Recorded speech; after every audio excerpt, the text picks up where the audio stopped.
何年かしたら小料理屋やりたいとか言ってたぐらいなんで、お父さんとお母さんのために家を買ってあげるのが夢だって話してて、25歳という若さで夢、そして未来のすべてを奪われた稲田真由子さん。礼儀正しくて謙虚でみたいな感じの子だったんですけどね、頭地面に打つんちゃうかぐらい下げますからね。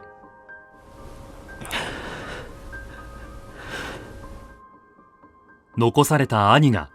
悲痛な思いを語りました。なんで真由子なんかなって、本当に変われるんやったら親のために、あと周りの愛してくれた人のためにも変わってやりたいですよ。これからの幸せな未来をなんで簡単に奪うのかなって。大阪府警から宮本容疑者を乗せた車が出てきました。事件から8日後に逮捕されたのは常連客の男。夜中の2時3時ぐらいまでは非常にずっと電話かけ続けてました。もう店に来ないでくれって何度も言っとったらしいですけど、女性オーナーにつきまとう常連客の男。親子ほど年の離れた2人に一体何が。2人を知る人々の証言から事件の真相に迫ります。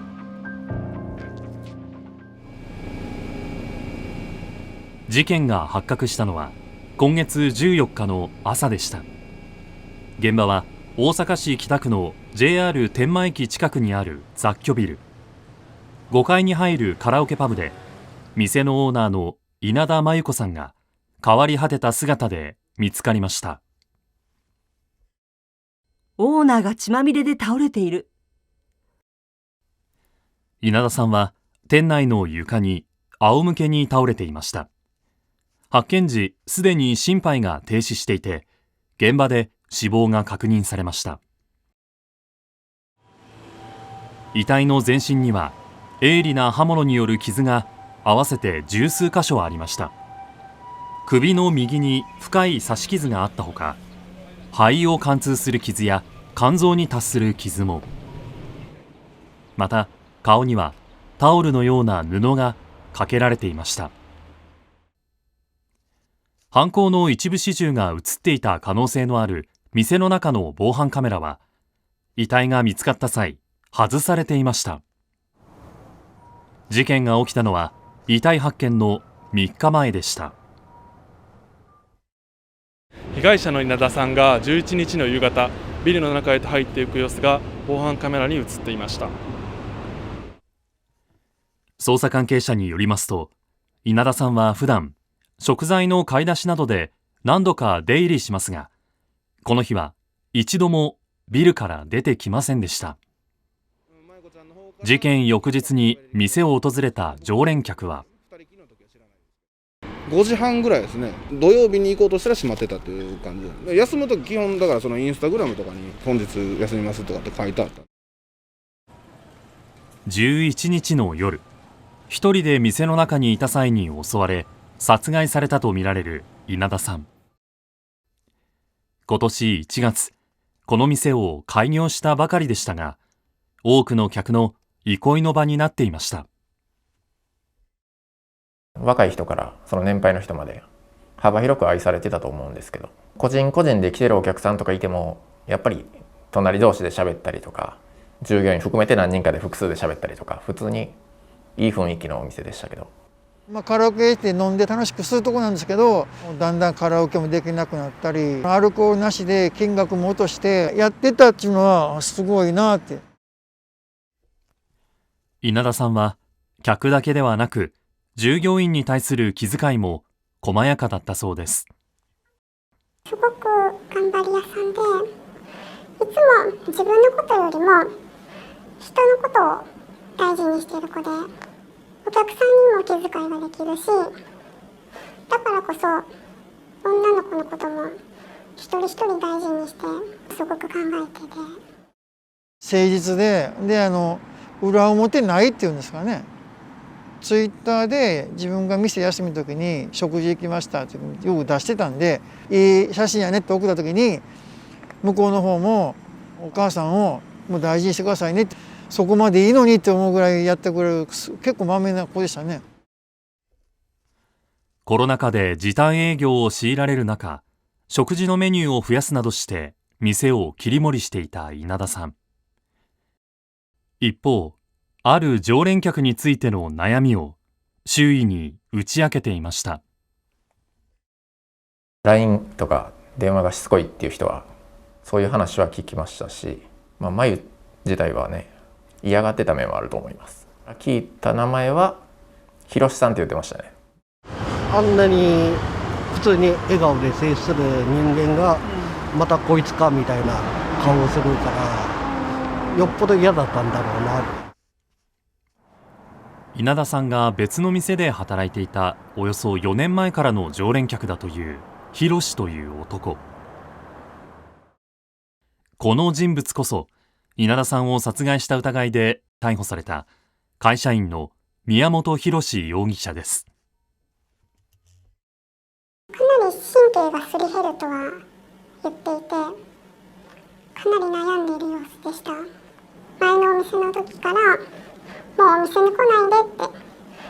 何度も言ってるのにずっと来るんだって話をしていて、大阪市内の機器メンテナンス会社にエンジニアとして勤務していた宮本容疑者。兵庫県西宮市内の集合住宅で妻のほか子供2人と共に暮らしていました。2月まで稲田さんの店で働いていた元従業員によりますと、宮本容疑者は稲田さんに対して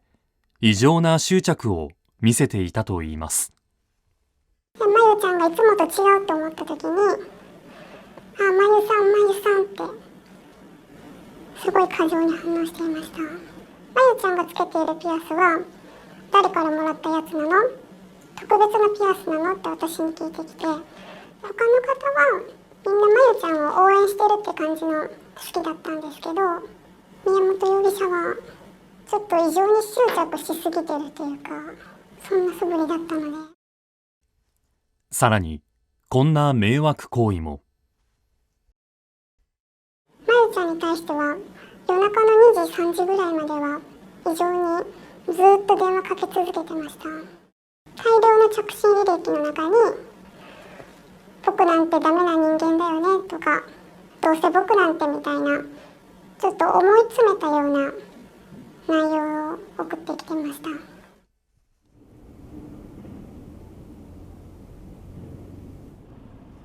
17日に営まれた稲田さんのお別れ会。遺族のほか店の関係者や常連客らが集まり、最後の別れを告げました。本人を見たわけでもなく、やっぱりまだ信じられない、まだどこか似てるのかなとかいう気持ちはやっぱりありますね。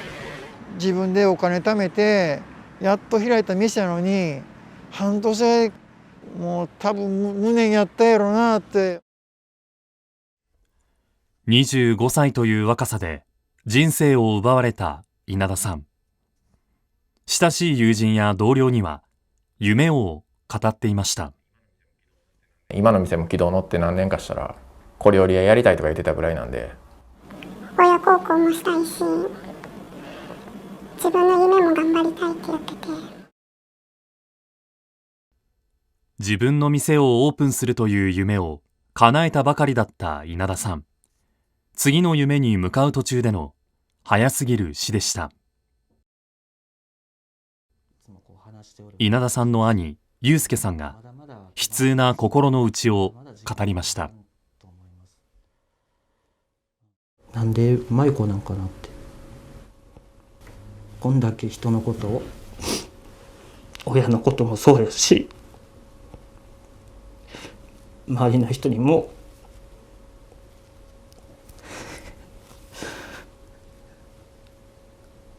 愛して愛されてるのに、真面目やのに、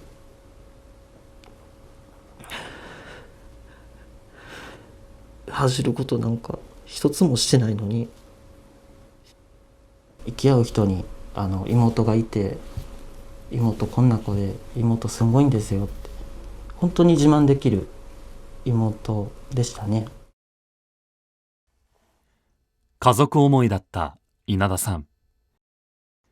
24歳の誕生日には両親にこんな手紙を送っていました。人を楽しませる仕事をして毎日楽しいよ。これからもっと果てしなく強く丈夫な大人になってく。お母さんとお父さんを守るから安心して。いっぱい遊びに行こう。全部人のためになる夢なんですね、妹の夢って。でそこの一番根底にあったその大きな目標っていうのが、うち親が晩婚で、